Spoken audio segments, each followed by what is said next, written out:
देखो क्या है कि मैं भी उस समय इमरजेंसी में एक विद्यार्थी परिषद के कार्यकर्ता के नाते सारे के सारे इमरजेंसी जिस दिन लगी थी हम लोगों को पहले से सूचना मिल गई थी कि आप लोग रात को घर पे नहीं रहे।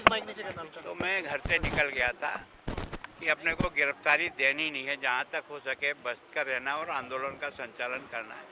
लगभग 2 महीने के मैं बाहर रह कर के आंदोलन को जिस ढंग से भी संचालित करना, पेपर निकालना, कार्यकर्ताओं से मिलना, उनका हौसला बुलंद करना, उनके घर की व्यवस्था देखना, जो गए हुए हैं जेल के अंदर उसको किया। और मैं स्वयं भी 8 महीने अंदर रहा, क्योंकि हम DIR में थे तो हमारा भी सिक्योरिटी हो गया। उत्तर को मैं बरी बाहर निकल गया था। उसके बाद भी बाहर निकलने के बाद भी इमरजेंसी तो चल रही थी और गिरफ्तारी जिन लोगों की थी वो भी जेल में थे। तो लगभग उन सबको देखना, संभालना, आंदोलन को जो सत्याग्रह शुरू हुआ था उस सत्याग्रह को आगे बढ़ाना, तो एक तरह से वास्तव में न प्रेस बोलता सकता था, न कोई कुछ कर सकता था। कोर्ट भी लगभग नहीं के बराबर सी न्याय करने की स्थिति में रहे थे, दबदबा था। जनता और हमारे परिवार के लोग भी हमसे मिलने से कतराते थे कि कहीं इनसे बात करते हुए अगर पुलिस वाले देख लेंगे तो हमको भी पकड़ ले जाएंगे। तो एक तरह से सारा का सारा एक तरह से एक संपूर्ण देश जैसे कोई सांप सूंघ गया हो ना, इस प्रकार की। लेकिन उस समय भी नानाजी देशमुख का जैसे नाम लिया था, उन्होंने आंदोलन का संचालन किया, सत्याग्रह शुरू हुआ और उधर मुजीब रहमान जो है ना, जिसकी हत्या हो गई थी बांग्लादेश में। उसके बाद सरकार को समझ में आया कि कोई न कोई पागल इसी तरह का कोई भी कार्रवाई कर सकेगा, तो उसके बाद थोड़ी सी सख्ती में ढील दी। बाकी तो पहले तो जितना परेशान कर सकते थे उतना परेशान किया। लोग जो बाहर रह गए उनके परिवार को, उनके धंधे को चौपट कर दिया, उनके बच्चों को परेशान किया।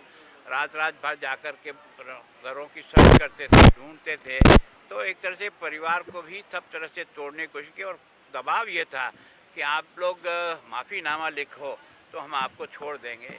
तो मैं सोचता हूँ कोई 1-2 लोग तैयार हुए होंगे, बाकी सब ने कहा कि नहीं, माफ़ीनामा नहीं लिख सकते, हमारी जान बाहर जा सकती है, शरीर जा सकता है, पर माफ़ीनामे के आधार पर बाहर जाने वाले लोग हम।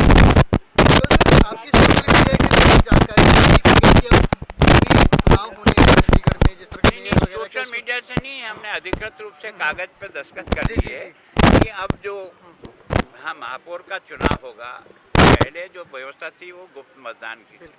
उसमें अनुभव ये आया है कि व्यक्ति अपने से इधर से उधर जाकर के किसी भी लालच से या कोई प्रभाव से, भगवान जाने, वो इधर से उधर जाता था। तो उससे लोगों को बहुत निराशा होती थी कि जिस पार्टी से चुन के आए हैं और दूसरी पार्टी को जाकर वोट दे रहे, तो चाहते कम से कम हाथ खड़ा करेगा तो इतनी सी संख्या में कम से कम मीडिया में कैद तो हो जाएगा कि किसने किसके पक्ष में हाथ खड़ा किया। तो कम से कम इतनी शर्म तो आएगी उसको कि मैंने जिस पार्टी से आया हूँ मैंने उसकी क्या खिलाफत की है या क्या की है। और इधर उधर जाएगा तो कम से कम पब्लिक में इतना डैमेज हो जाएगा कि भी ज़िंदगी में वो चुनाव लड़ने की उसकी क्षमता नहीं रहेगी। चंडीगढ़ कांग्रेस ने आज प्रोटेस्ट किया सर कि संविधान हत्या दिवस क्यों मना रहे हैं। मैं सोचता हूँ कि वो इसको ठीक तरह से किताब पढ़ ले। तुम भाग्यशाली लोग उसमें मजे खा रहे थे। अगर तुम भी हमारी तरफ से जेल में होते ना, तुम्हें समझ में आ जाता लोकतंत्र की हत्या क्या होती है। आज